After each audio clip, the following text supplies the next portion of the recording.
How to fix stuck loading screen in CarX Drift Racing or CarX Street. Step 1. First close the app. Swipe up or go to recent apps and close CarX Street completely.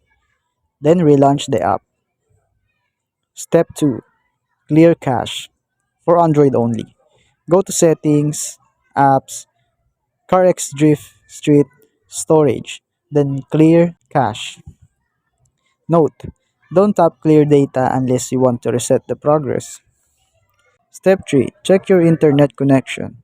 Make sure you're connected to a stable Wi-Fi or mobile data. Switch networks if needed. Step 4. Restart your phone. A simple restart can sometimes fix temporary bugs or memory issues.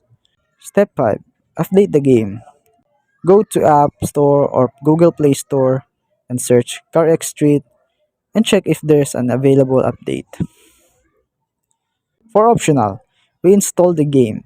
As a last resort, uninstall and reinstall CarX Street. Make sure your game progress is linked to a Google Play or Apple account to avoid losing data. And that's it. Try these steps and your game should be back in action. Thank you for watching and hope this video helps.